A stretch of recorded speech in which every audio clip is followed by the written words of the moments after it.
Welcome everybody to week 8 of the Montana legislative session. Today we have the Blue Bench podcast. I'm Gaby Crevitt. I'm the communications director with the Montana Democratic Party, and today I have with me Shannon O'Brien. Well, we have some big news this week and some big victories. Medicaid expansion passed through the Senate on Thursday afternoon, and it's officially on its way to the governor's desk. This is a huge victory for Montanans across the state. Later on in the show, we'll talk to Representative Mary Caferro from Helena, affectionately known as Medicaid Mary. She has done so much work to get these kinds of bills out the door, and we'll talk to her a little bit later. Shannon, what updates do you have? Yeah, I think victory is the word, and Medicaid is the big one for sure. But with lots of big stuff going on with transmittal right around the corner, that means that all bills that are introduced in the Senate need to be transmitted in the House to the House halfway through the session, and likewise any bill that was introduced in the House has to be transmitted to the Senate by this deadline coming up right around the corner. So lots of work to be done. Hearings are going long, floor sessions are going long, but I do want to point out just a couple of highlights in additional victories, we'll call them. We were able to kill some union buster bills so we could preserve the rights of workers to do their collective bargaining, which is great. The school voucher bills have died, which so far we are so grateful. We need to protect our public schools. And then big win in Indian country with Indigenous Peoples Day is moving forward out of the Senate. Indian child welfare and Indian education for all bills. Those are all moving forward. So, and then one other point that was interesting, last week, things got log jammed in committees in the Senate. And on President's Day of all days, moderate Republicans worked with Democrats, and we were able to blast bills that had been stuck in committee. They made it through the House and were just stuck there. And this is that working majority we keep hearing about that is able to get the work done for Montanans. And it was a fun day. 20 bills were blasted, and that was fun to see. And Democrats led the charge on that, is that right? That is 100% right. Yeah, Senator Pat Flowers is truly shining in his leadership role there. Great. So Shannon, I want to take a step back. I just thought of this as you were explaining a little bit.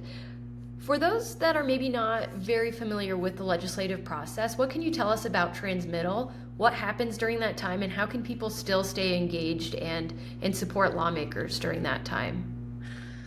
Thanks for asking, Gabby. So transmittal, as I mentioned, is this deadline halfway period where bills have to shift, but there's also a break.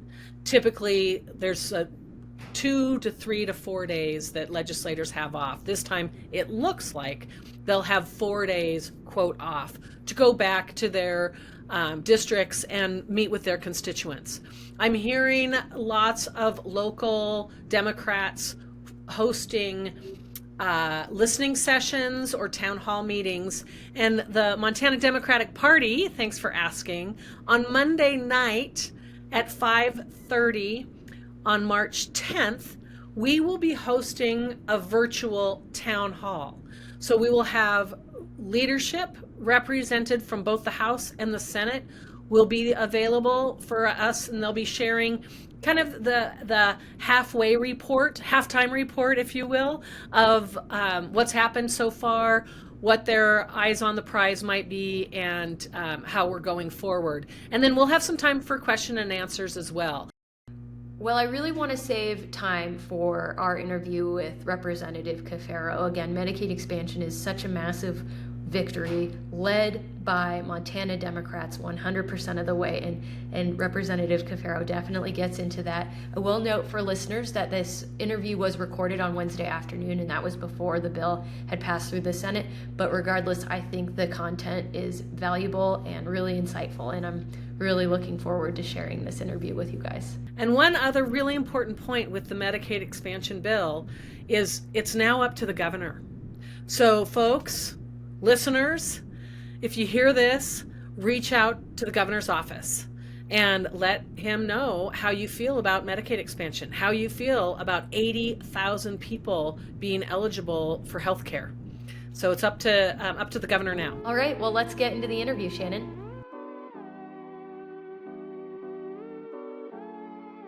Well, we're really excited to have Representative Mary Caferro from Helena on the show today. Mary, I like to tell everyone who will listen to me that you are definitely in my top 5 favorite Democrats in the whole world. So it's just so great to have you on the show. Thank you so much for joining us today. Thanks for having me. I love being here. Yay. Well, gosh, what are we on now, Mary? Mary, is it week 8? Is it week 7 or it's week 8? What's going on in Helena and what's on your mind today?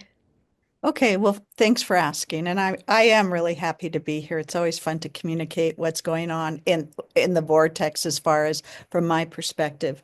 And so in general, the Republicans are taking let me start over, $1.2 billion in surplus. That's what we started the session with. And so of course, what Democrat values do we have? We value public lands, we really value public education and health. So, our priorities would tell us that you take some of that money and invest it in the issues that we care the most about.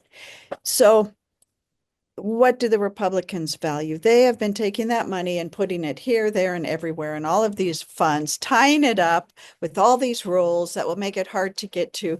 And of course, then we have less money to invest in the things that the people of Montana sent us here to do. That's one thing. The second thing is, and this ties to all of those slush funds around that are sucking up money that really doesn't belong to us, and Montana's not supposed to be an investment firm. But that's what the Gianforte administration is turning it into. So ARPA funds, the federal funds, came into the state a couple of years ago to help us address the challenges that our citizens were facing during the pandemic. That's why we got ARPA funds, thanks to Joe Biden and thanks to Senator Tester. That money came to the state, and at that time, Governor Bullock got money out into the communities where it belonged to help with all of those challenges, from parents who couldn't find daycare, parents who were trying to teach their children, to infrastructure, jobs, all of those really important issues. So the ARPA money comes to the state, has specific purposes. The federal government requires us, you don't have to spend the money, you can send it back, but if you're going to spend the money, it goes to these certain purposes. And what does Gianforte do with the money? We really don't know. We do know that it's tied up in a slush fund. How much is there? I don't know. I've been asking and asking, but we know that a whole boatload is tied up in some slush fund. And how do we know it's a boatload? Because the interest alone is so far up to, I believe, 80 million. They project by the end of the year, it will be up to over 100 million. So we have this mysterious ARPA fund that should be going for the purposes of ARPA to our constituents. Instead, it's sitting there and being used as an investment.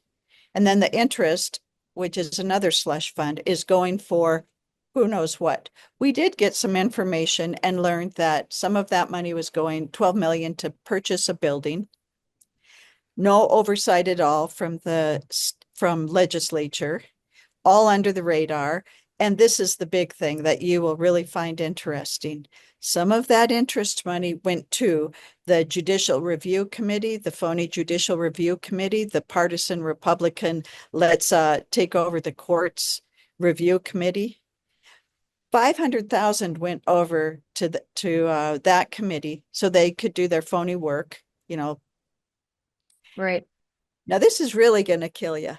And out of that 500,000, the money that Ellsworth was using to give his buddy a bone, whatever it was, 170,000, it came from the 500,000 that came from the governor's office, that came from the interest, that came from ARPA funds being misused.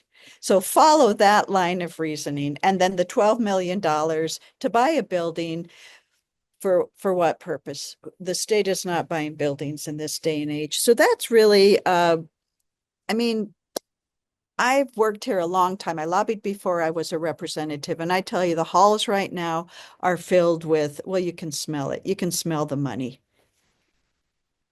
And obviously, there's frustration in your voice as a Democrat, but I got to imagine that Republican lawmakers are upset with this as well. They want this money going towards their constituents and improving the lives of their constituents, not sham judicial committee meetings that were taking place all summer. Do you hear any of your Republican colleagues frustrated about this? Well, obviously not the majority because they're voting right along with the governor to keep up with this scam. And I mean, I've gotten to the point where you really can see we have money in our state. We're going to be in structural imbalance in a few years because the Republicans are spending the money like drunken sailors. Some of them don't even know different. So you would think that the Republicans would say, whoa, hold on, time out, let's figure this out.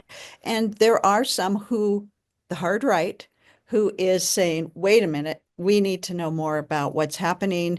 I'm not comfortable with all of these bills going out of appropriations that have 100, 200, $300 million price tags to all of these accounts that nobody knows anything about. There are some Republicans who are saying, let's put the brakes on it, but it's the minority. The majority of Republicans are going along with this really irresponsible way of spending money that in the future is going to leave us in the hole, and the first place they'll look to cut will be education and human services. Well, I'm just so glad you brought this up. This was a really big story that broke last week, and I think we need to continue bringing this to people's attention because it's a problem for sure. Um, but on that note, I might suggest that we transition to a topic that I know is very near and dear to your heart, and that is Medicaid expansion. I understand that Medicaid and healthcare is a priority of our House and Senate Democrats. So I feel like it's especially important to bring up what is the status of Medicaid expansion? It started in the House Human Services. It's been, oh, through all of these different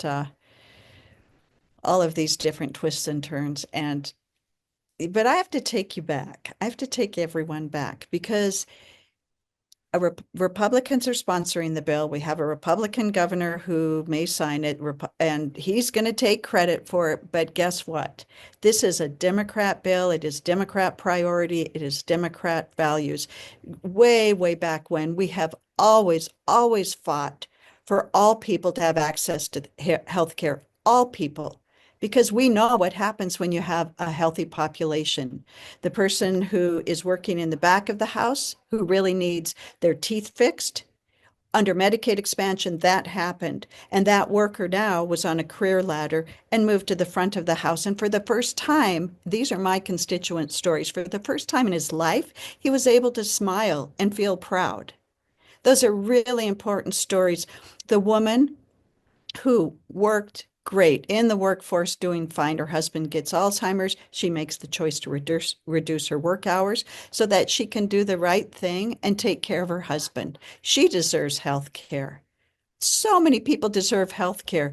The father who told me about his son that has severe mental illness. For the first time in his life, he was able to hold down a job. Why? Because he had Medicaid expansion, which provided access to the treatment and the drugs that he needed to remain stable.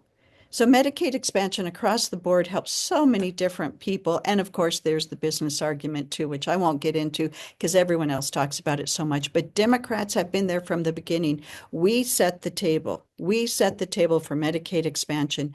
And I was a co-sponsor in 2015, and in 2019, I was able to carry the Democrat bill. We negotiated, and you know what Democrats did? We pulled and pulled and pulled on the Republicans until we had a bill that made sense for Montana and Montanans. So I just need to emphasize that Democrats are the ones who really deserve the credit, and Republicans too, but we would not be here, and we would not be here without all of the public input that many Democrats across the state have done, all of the phone calls, the emails, the rallies, the meetings, and elevating the issue. It's I really am grateful. I'm grateful to be here as a legislator, but I am more grateful that I'm able to represent and facilitate the process from the ground up. And so thank you to all of you who have worked so hard to get us where we are today. Great. Thanks for providing us with that background. I think it's really important, and I think it's important for Democrats to celebrate this as a victory because it's been Democrats leading the way from the beginning, for sure. Absolutely. So, Representative Caferro, I know you are the Vice Chair of Appropriations. What can you tell us about what's happening with the budget? Do you have any updates or anything you want to shine some light on? Sure. So all of the different subcommittees have finished their work. Almost all of them have finished their work. And now the budget will go to the full appropriations committee, although we won't be taking that on for another couple weeks. And I would like to highlight some success we had in the area that I am on, and that is a subcommittee on health and human services. We had 5 Republicans and 4 Democrats, and we were able to get some huge things done. For example, Medicaid expansion and all of Medicaid. In order to really do the work that needs to be done, we need to support the providers and the workers that do that really important care. And what we were able to do was get a 3% rate increase in both years of the next biennium. That is huge, and that is so important to keep the doors open and people who need the care able to get the care. So that was one success. 2 other ones that I'll highlight, although there are many more. Another one is millions of dollars into communities to address when somebody has a mental health crisis. So a crisis response in the community, millions and millions of dollars, and this is how, by opening up beds. So people have somewhere to go when they need it instead of having to go into the back of a police car and get hauled to the state hospital.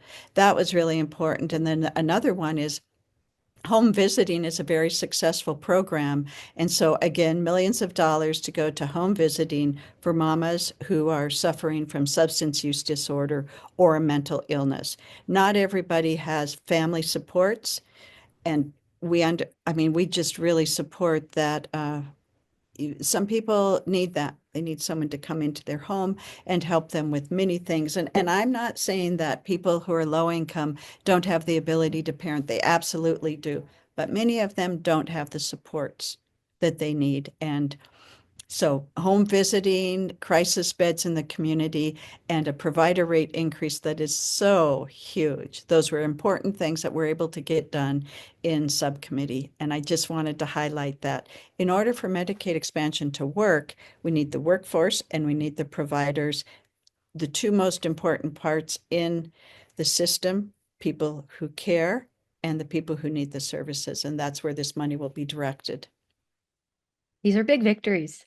These Yes, are they big are. victories, and I think it's really important that we celebrate them when we have them because I know the session can be tough. So this is really exciting news. I know our listeners will be thrilled to hear this. So we thank you for your hard work, Representative Caferro. Representative Caferro, are there any other updates from last week and this week that you'd like to bring to attention for some of our listeners?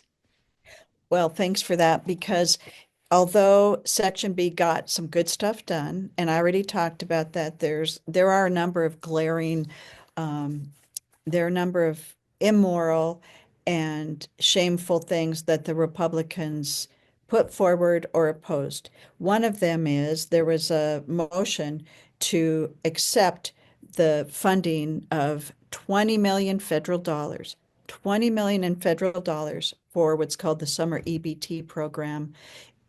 What it is $20 million that could have come to our state to feed hungry kids during the summer. During the summer, kids who need food get they don't get the food they need because they're not in school. And school is, teachers are taking care of kids in so many different ways now.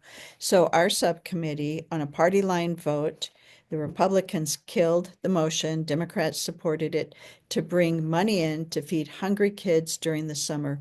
It is disgraceful, but not surprising considering that when the money was first offered a few summers ago, 10 million to feed hungry kids, the governor said, we we don't need it. Parents can do that. That's the parents' responsibility. We don't need it. And again, with the public really fighting and putting so much input and pressure on Gianforte in year 2, he accepted the 10 million in federal dollars to feed hungry kids over the summer. Then we get to the legislature. I don't even know why it was in his budget. He didn't need our permission to get that money and spend it, but it's in the budget. Maybe there's a reason for that. He was counting on his buddies to kill it. But 20 million to the state to feed hungry kids, and the Republicans said, nope, I don't get it. I don't get it. I mean, that's one of the basic needs, and there's a win-win for everybody in it. Math, science, and reading scores go up when kids have the nutrition that they need. It's good for the people who just, like me, care about children and think they deserve to eat. It helps with the economy. It creates a good workforce, but I don't know. Sometimes it's hard to be in that committee when you're up against people who, in my mind, either they don't have the experience, but I don't have a lot of experiences and I still know what we need to do. But Republicans killed it. I mean, let's just say that. Republicans killed it. And to me, that signals that they don't care about hungry kids. Exactly. Republicans don't care about hungry kids. It's simple. So thank you so much, Representative Caferro, for all your hard work. And thank you so much for joining us on the Blue Bench podcast. I know you're extremely busy these days, so we do appreciate you taking the time and checking in with listeners. Oh, thank you so much for having me, Gabby. I love to talk to people about the positive and also to let them know there's some big hurdles, but Democrats are getting through those. Great. Well, thank you again.